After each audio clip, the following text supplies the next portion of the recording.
Hi, my name's Henry Krause, and I'm the ministry team coordinator for Mennonite Church BC's Engaging God's World ministry areas. The last number of years, my annual video report has included my library, but I thought this year I'd turn the camera around and show you the view that I have when my books are behind me. Over the years, I've traveled, I've bought crosses and crucifixes representing the various faith traditions and the various countries that I've been part of. The cross represents much of what we understand to follow Jesus. Jesus calls us to take up our cross and follow him, which has been a race that's been central to our history as Mennonite Church and part of the Anabaptist movement for it was 500-year anniversary we celebrated last year. The cross is a symbol of God and Christ giving himself up for us, of a God who sacrifices God's self to redeem the world, taking on the role of a servant rather than a powerful ruler.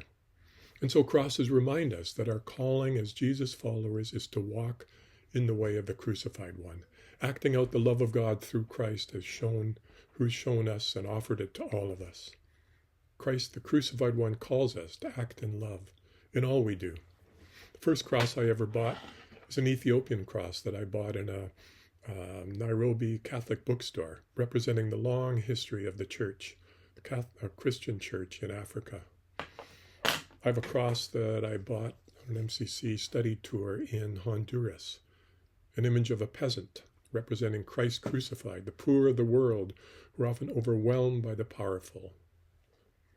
A Celtic cross from Iona representing that tradition on the western end of Europe. And finally, a crucifix that we find in many churches around the world. All are location specific. That is, they come out of a certain understanding of what it means to follow the crucified God in Christ in that place, in that time. They're symbols of something deeper and richer that we want to live into, engaging God's world with the love that God offers us through Christ. And so too in our work in Mennonite Church BC, in the ministry areas that I'm a part of, we endeavor to live this love of the crucified one. So there are 4 areas of work that I've written about in the annual report that are more specific areas of concern that people from various congregations have chosen to engage in. Affordable housing potential for our church properties, such as what Sherbrooke and Emmanuel Church are working on. Caring for this creation that God has entrusted us with in the middle of a climate change and crisis impacts millions of people around the world.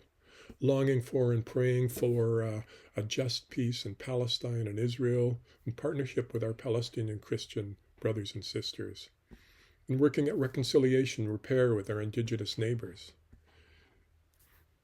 There are also other areas of ministry that we engage in and engage in God's world that we as MCBC congregations and individuals participate in that you can find out more about at our annual meeting or in the report book.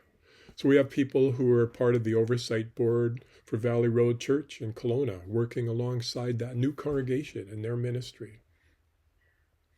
We have people from MCBC who work together with Mennonite Church Canada and our various national ministries and leadership boards, giving counsel and direction. We have congregations and individuals who support international witness in places like the Philippines and Vietnam and South Korea. We have members of our churches who are staff and volunteers and also on the board of Mennonite Central Committee in its work of relief and development and peace and reconciliation. These are some of the ways in which we are engaged as Mennonite Church BC and congregations and individuals. Well, if you have a desire to be part of a ministry team group that you or your congregation senses a calling for, let's explore that, see how we can make that happen. There's so much more that we can do together, living out this call to follow Jesus in loving the world. And I just remembered I do have a book you could have a look at. It's the 40th anniversary publication of a book called The Crucified God by Jürgen Moltmann. Now, don't be alarmed how old it is or how many pages it has, or it looks like you need a mirror to read it. If you don't want to buy it, or you can't find a copy in your church library or in your pastor's library, I'll lend you mine. Just talk to me on Saturday, February 28th at our annual AGM. Peace to you.